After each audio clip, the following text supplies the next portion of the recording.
공의를 업신여기고 이런 제목으로 잠언 강의를 이어가겠습니다. 28절을 보겠습니다. 무가치한 증인은 공의를 경멸한다. 그리고 사악한 자들의 입은 죄악을 삼킨다. 이렇게 기록이 되어 있습니다. 망령된 으로 번역된 벨리알은 없다라는 의미의 부사 벨리와 그다음에 유익하다라는 뜻의 동사 야알이 결합된 명사입니다. 그래서 무가치하고 무익한 사람이나 비열하고 사악함을 가리키는 단어가 이 벨리알이라는 말입니다. 망령된 이런 뜻이죠. 그러니까 망령된 증인이란 자신의 양심에 철판을 깔고 비열하고 악랄하게 거짓된 증언을 뻔뻔하게 하는 증인을 가리키는 것입니다. 여러 번 말씀드린 대로 법정에서 자기의 이익을 위해서 거짓을 증언함으로 무죄한 사람을 억울하게 하는 자들은 하나님의 세우신 공의를 업신여기고 경멸하는 자로 하나님의 미움을 받게 될 자들입니다. 고대 법정에서는 증인의 증언이 재판에 결정적인 영향을 미쳤습니다. 지금처럼 어떤 증거를 입증할 만한 과학적인 이런 자료가 많았던 때도 아니고, 그래서 재판은 거의 증인의 증언에 의해서 결정이 되는 이런 시대였단 말이죠. 따라서 무죄한 자, 죄가 없는 자에 대한 위증은 치명적인 결과를 가져올 수밖에 없었습니다. 그러니까 죄가 전혀 없는데도 증인이 거짓 증언을 하면 그 사람은 유죄가 되는 것이고, 분명히 죄를 저지르는데도 증인이 그 사람은 죄가 없습니다, 이렇게 얘기하면 그 사람은 무죄가 되는 이런 시대였단 말입니다. 공의, 미슈파트는 심판, 공의, 권위 등을 포괄하는 개념인데, 공의란 말은 사람들에게는 어울리지 않는 말이죠. 하나님의 속성입니다. 업신 여긴다는 것은 죄와 공의를 경시하고 오만무례하게 모든 책망을 거부하면서 자기 마음대로 행동하는 것을 의미합니다. 지혜로운 자는 하나님의 법과 그 권위를 멸시하는 거짓되고 악한 말이나 행동을 하지 않는다는 거죠. 하나님의 뜻을 거슬러 말하거나 행동하지 않기 위해서 노력을 합니다. 왜냐하면 이것이 하나님을 멸시하는 죄가 된다는 것을 알기 때문입니다. 그러나 망령되고 어리석고 교만한 자는 하나님을 두려워하지 않습니다. 자기의 말과 행동이 분명 하나님의 명령과 계명에 벗어남에도 이에 대해서 두려워하거나 거리끼지 않습니다. 거짓말을 밥 먹듯이 하는 사람들이에요. 의인은 하나님의 공의를 기뻐하고 그 공의를 언제나 생각하면서 그 가치를 지키기 위해서 최선을 다합니다. 의인은 언제나 하나님의 시선을 의식하기 때문이죠. 하나님께서 의로우심을 알기 때문입니다. 하나님이 의를 사랑하는 분이라는 걸 알기 때문입니다. 하나님의 공의를 가볍게 여기고 이것을 경멸하거나 무시하는 자는 반드시 하나님의 진노를 사게 되어 있다는 것입니다. 하나님은 공의로우신 분이십니다. 언제나 우리의 말과 행동이 하나님 앞에서 모두 드러나고 있음을 알고 절대로 사사로이 거짓을 말하지 않는 자, 거짓을 증언하지 않는 자가 되기 위해서 우리가 언제나 하나님의 도우심을 구하고 하나님을 깊이 의식하는 삶을 살아가야 된다는 거죠. 그렇지 않으면 한순간에 하나님의 공의를 멸시하고 무시하고 내 마음과 감정을 따라서 행하는 죄를 범할 수밖에 없는 것입니다. 신자의 모든 말은 법정의 증언과 같다라는 것을 우리는 알아야 합니다. 성도는 하나님의 불꽃 같은 시선을 의식하는 사람들입니다. 그러니까 하나님 앞에서 우리의 모든 말과 행실을 삼가 주의하려고 하는 사람들이 성도라는 것입니다. 망령된 증인은 하나님의 법을 무시하고 제 마음대로 사악한 거짓을 말하는 자로 곧 악인을 의미하는 것이고 악인의 입을 가진 자라는 뜻입니다. 무엇이 정의를 조롱하는 것이냐? 사실을 왜곡하는 것이 정의를 조롱하는 거예요. 여러분 지금 이 악한 세상을 보십시오. 아무도 법을 두려워하지 않아요. 법을 집행하는 자나 법을 어긴 범죄자나 모두 법을 부정하고 법을 준수하지 않는 법이 무너진 시대를 보지 않습니까? 우리는 지금 하나님의 공의가 완전히 무너진 세상에 살아가고 있는 것입니다. 문제는 신자들의 양심들도 고장이 나서 전혀 지혜롭고 명철하게 선과 악을 구분하지 못하고 있다는 사실입니다. 선을 악하다고 얘기하고 악을 선하다고 얘기하는 오늘의 교인들의 이 고장난 양심들을 보십시오. 세상이 지금 문제가 아니란 말이에요. 그들이 과연 하나님의 사람들이냐? 참 심히 염려스럽게 그지없습니다. 악인은 언제나 그 입에서 악을 쏟아냅니다. 거짓과 핑계와 변명을 일삼게 되는데 잠언은 악인의 입은 그래서 죄를 삼킨다라고 했습니다. 그게 무슨 말이냐? 죄를 밥 먹듯이 저지른다는 뜻입니다. 하나님의 법을 어기는 죄를 아무렇지도 않게 짓는 자입니다. 전혀 거리낌 없이 거짓말을 하는 온갖 사악한 말들을 하고도 이것에 대해서 부끄러워할 줄 모르는 그런 자들입니다. 하나님의 공의를 멸시하고 경멸하고 입만 열면 악을 말하는 사람들, 그들이 바로 악인들입니다. 그 마음에 하나님이 계시지 않기에 이렇게 악할 수가 있는 것이죠. 하나님과 그 공의를 우습게 여기고 언제나 진리와 정의를 조롱하는 사악한 말을 멈추지 않습니다. 이들은 모두 하나님의 자비 없는 심판과 징계가 임할 자들입니다. 마태복음 5장 37절은 주님이 이렇게 말씀하셨죠. 오직 너희 말은 옳다 옳다 아니라 아니라 하라. 이에서 지나는 것은 악으로 쫓아나느니라. 이렇게 말씀하셨습니다. 그래서 지혜와 명철이 하나님이 우리에게 주시는 지혜와 명철이 있다면 선과 악을 정확하게 분별할 수 있어야 합니다. 그리스도인들은 선과 악에 대한 명확한 분별력을 가진 자들입니다. 만약에 그것이 없다면 그들은 그리스도인들이 아닙니다. 우리의 말이 하나님의 공의에 부합해야 되고 때로는 선의로 진실을 숨길 때도 있지만 그것이 하나님의 공의를 침범하는 것이 되어서는 안 되는 것이죠. 오늘날 이 같은 혼란과 법치의 무너짐은 모두가 하나님의 공의를 인간들이 파괴시키고 무너뜨린 결과입니다. 진리를 통한 하나님의 지엄한 법이 선명하게 선포되어서 그리스도인들이 먼저 하나님의 공의를 지키고 법과 정의를 실현하는 이런 삶의 모범을 보여야 함에도 불구하고 빛과 소금의 사명을 잃어버린 채로 하나님의 법을 무시하고 계명과 율법을 멸시하는 삶을 그리스도인이라고 하는 자들이 살아온 결과가 바로 지금의 이 같은 무법천지의 세상을 만들어내게 된 것이라는 겁니다. 그래서 여러분들에게 말씀드립니다. 교회가 다시 개혁되지 않고는 이 세상은 소망이 없다. 교회 다니는 그리스도인들이 하나님의 법을 우습게 여기면서 우리가 세상 보고 법을 지키라고 말할 수 있습니까? 얼마나 많은 교인들이 오늘도 하나님의 법과 계명들을 우습게 여기면서 살아가고 있습니까? 무너져가는 세상을 바라보고 탄식하기 전에 오늘 우리 자신이 얼마나 하나님의 공법과 정의를 가볍게 여기면서 살아왔는지에 대한 뼈저린 회개가 필요한 것입니다. 이 모든 죄에 대해서 하나님께서 징계하시기 전에 말이죠.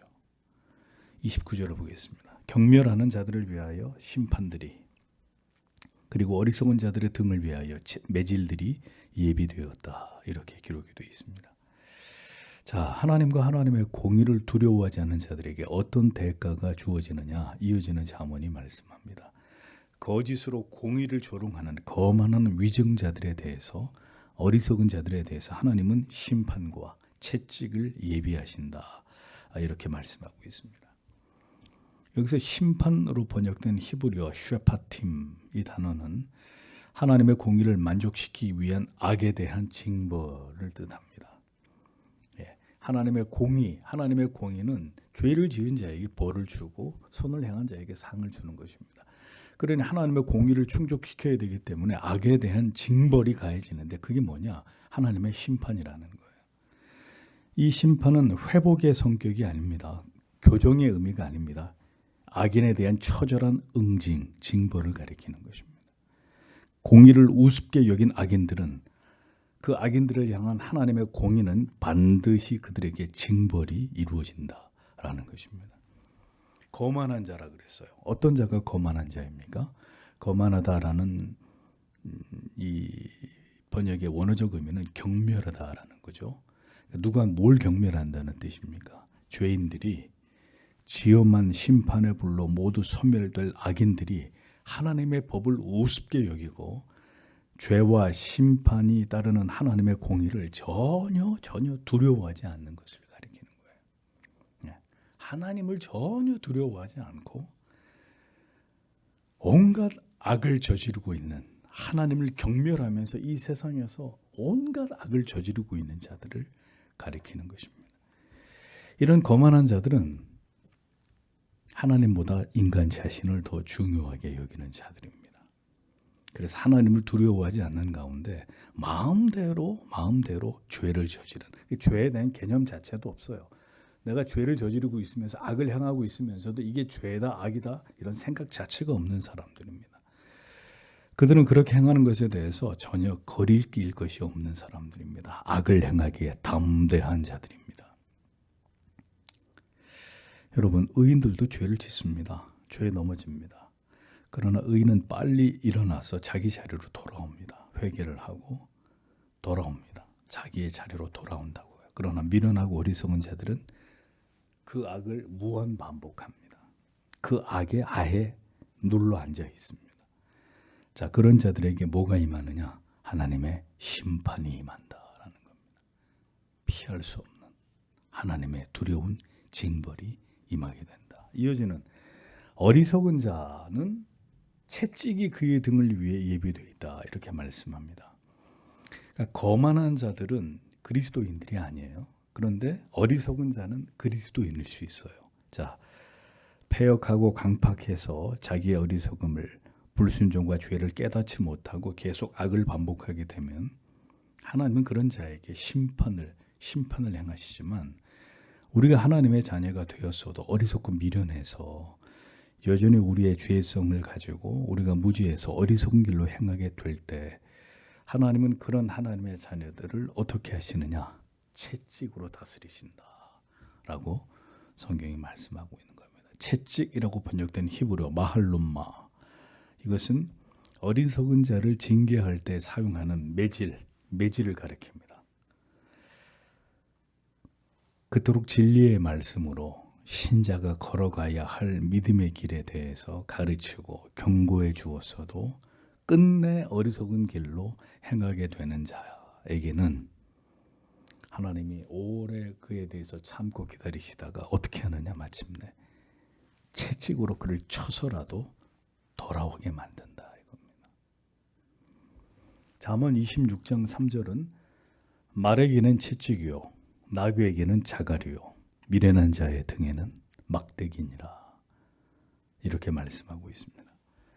사무엘하 7장 14절은 나는 그 아비가 되고 그는 내 아들이 되리니 저가 만일 죄를 범하면 내가 사람 막대기와 인생 채찍으로 징계하려니와 이런 말씀이 기록되어 있습니다.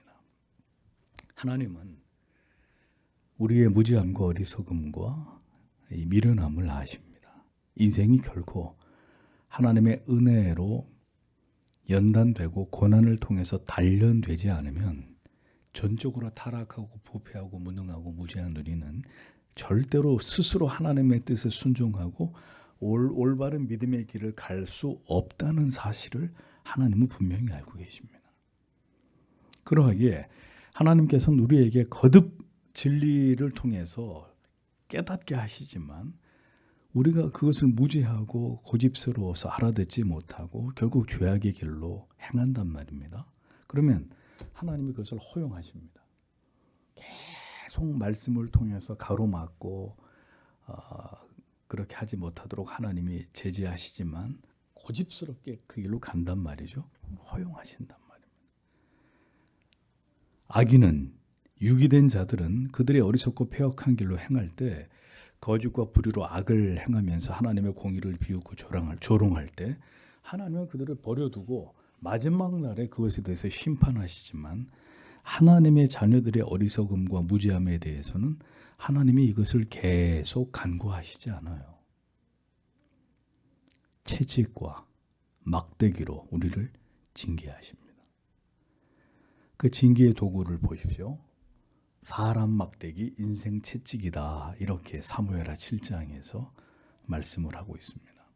거만해서 하나님을 알지 못한 채 살아가던 때에 여전히 우리의 어리석은 죄성으로 인해서 때때로 우리가 어리석은 판단과 결정을 내려서 그릇된 길로 행할 때 하나님은 우리에게 매우 힘들고 괴롭게 하는 사람을 붙이십니다.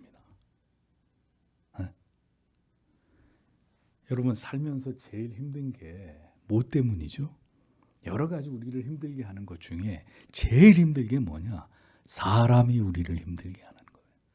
이건 당해보지 않은 사람들은 모를 텐데 우리가 다 살면서 사람 때문에 안 힘들어 본 사람이 거의 없어요. 우리를 괴롭게 하는 사람을 붙여서 그들로 인해서 고통을 겪게 하십니다. 이것이 하나님이 지금 쓰시는 채찍이라는 거예요. 사람 막대기로 우리를 후려친단 말입니다. 누구 때문에 정말 미칠 것 같은 거예요. 정말 진짜 죽고 싶을 정도까지 사람 때문에 사람이 이렇게 나를 괴롭게 하고 힘들게 하는 사람 막대기로 하나님이 후려친단 말입니다. 인생들을 하나님의 뜻에서 거스린 벗어난 어리석은 죄인들을 하나님이 사람 막대기로 후려갈긴단 말입니다. 또 인생에서 일어나는 모든 크고 작은 고난과 시련을 통해서 하나님께로 돌아오게 하십니다. 하나님을 신앙한다고 하면서도 이제 더 이상 내 고집대로 어리석은 길로 행치 않고 오직 하나님만 의지해서 믿음으로 살아가도록 우리를 다듬어 나아가시는 것입니다. 그게 인생 채찍이에요. 인생을 살면서 크고 작은 수많은 고난과 시련을 갈등을 겪으면서 우리가 점점점 무너지는 거예요. 그래서 결국은 하나님께 백기를 들고 투항하도록 만드는 많은 사람들이 교회를 다닙니다. 그러나 여러분 교회를 다닌다고 해서 믿음이 저절로 생겨나나요? 절대로 아니죠. 많은 사람들이 교회를 다녔어도 결국 예수 그리스도에게 접붙여지지 못하고 그 믿음이 뿌리내지 못한 채로 다시 세상으로 튕겨나가게 됩니다. 아니면 그 영혼이 믿음에 견고하지 못해서 계속 방황하면서 신앙의 주변을 배회하게 됩니다. 그러하기에 하나님은 오래 기다려 주시기도 하지만 때로는 사랑하기 때문에 징계의 채찍을 사용해서라도 결국은 그가 하나님 앞에 돌아오도록 만드신단 말입니다. 하나님을 신뢰하지 않으면 안 되도록 결국 하나님께서 우리의 인생을 이끌어 가시는 것이죠. 하나님의 공의는 믿지 않는 자에게는 결국 피할 수 없는 심판이요. 믿는 자들은 어리석은 선택과 결정에 대해서 결국 고난의 채찍을 통해 다시 하나님께로 돌이키게 만드는 것으로 각각 그들의 삶 가운데 이렇게 하나님의 역사가 나타나게 되는 것입니다. 성도 여러분, 어떤 인생이 하나님의 징계를 받지 않아도 될 만큼 온전할 수 있겠습니까? 우리가 어떻게 살면서 항상 거룩하고 전혀 하나님 앞에 실수하거나 죄를 범하지 않는 일이 가능하겠습니까? 그러니 하나님께서는 우리의 평생의 시간을 통해서 우리를 다듬어 가시는 일을 행하고 계시는 것입니다. 계속 하나님의 말씀을 배우게 하고 깨닫게 해서 우리로 하여금 지혜롭고 명철하게 그래서 마침내 우리를 부르신 하나님의 뜻을 깨닫고 발견하게 만들고 우리가 그 하나님 앞에서 그 하나님을 온전히 기뻐하면서 인생을 주신 하나님의 뜻을 깨달아서 정말 하나님의 영광을 위한 삶을 살아가도록 하나님은 오늘도 자기의 택하신 백성들의 인생 속에 개입하셔서 우리를 인도하시고 이끌어 가시는 이 모든 일들을 행하고 계신 우리의 아버지가 되신다는 겁니다. 그렇기 때문에 크고 작은 모든 고난을 통해서 우리는 우리를 사랑하시는 하나님의 사랑의 채찍을 깊이 깨달아야 됩니다. 징계는 다 받는 것이오늘 너희에게 없으면 사생자요 참 하나님의 아들이 아니다라는 말씀을 우리가 깊이 스스로 체득하면서 하나님이 이토록 나를 사랑하고 계시는구나. 그 모든 것을 통해서 더 하나님을 경외하고 사랑하는 하나님의 자녀로 우리의 남은 인생을 하나님 앞에 살아갈 수 있게 되기를 인생의 이 모든 고난과 시련을 넘어가고 또 넘어가면서 우리는 그것을 생각하고 소망하는 사람들이 되어야 한다는 것입니다. 진노 가운데서도 심판과 채찍으로 우리를 대하시더라도 하나님은 그 사랑하는 백성들을 향해서는 긍휼을 잃지 않으시는 아버지가 되신다.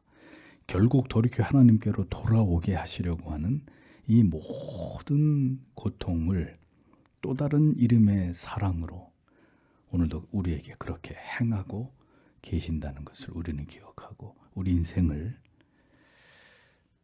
평안과 행복과 형통의 시기로 이끄시든 아니면 이제 그 시간들을 다 멈추시고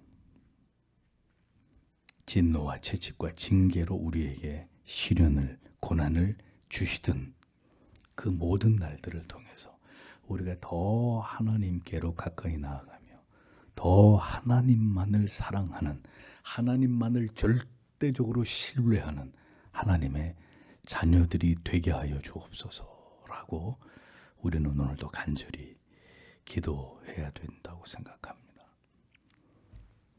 평안의 날들을 이만큼 주셨어요. 이 땅의 교회와 성도들에게 한 두 세대에 걸쳐서 하나님이 긴 시간 동안 평안의 날들을 주셨어요. 그 평안의 날들을 가지고 이제 하나님이 셈을 하실 것입니다. 그리고 이제는 다시 우리에게 시련과 고통과 괴로움의 날들을 주고자 하심이 하나님의 뜻이라면 이제 그 날들을 또 우리가 믿음으로 감당해 나아가면서 우리의 믿음을 하나님의 조울 위에 달아보게 되는 시간들을 또 맞이하게 될 수도 있지 않겠습니까? 성경은 분명히 형통한 날과 곤고한 날이 병행된다고 말씀하셨습니다. 한 가지 분명한 사실은 성경이 예언하고 있는 대로 마지막 때에는 환난이 우리를 기다리고 있다는 것입니다. 그러니 성도 여러분, 항상 우리가 기도할 때 좋은 쪽만 기도하지 마시고 하나님 좀 더 평안하고 행복하고 좀 더 자유롭고 좀 그런 날이 더 길었으면 좋겠습니다. 이것을 싫어하는 사람이 우리 중에 누가 있습니까? 저도 그렇게 기도합니다. 그러나 그 반대에 대해서도 항상 대비하고 준비하고 무장하고 계셔야 된다는 것입니다. 우리와 우리의 자녀들이 그 어둠의 시간, 가장 어두운 시간 속으로도 들어갈 수도 있다라는 것을 기억하고 이 두 날들을 모두 감당할 수 있는 믿음을 하나님이 지금 이 시대를 살아가고 있는 우리들에게 부어주시기를 성도 여러분, 이제는 이런 기도의 제목을 가지고 하나님 앞에 간절히 기도해야 될 때라는 사실을 잊지 마십시오. 오늘도 이런 기도의 제목을 가지고 하나님께 간절히 기도하고 돌아가기를 원합니다.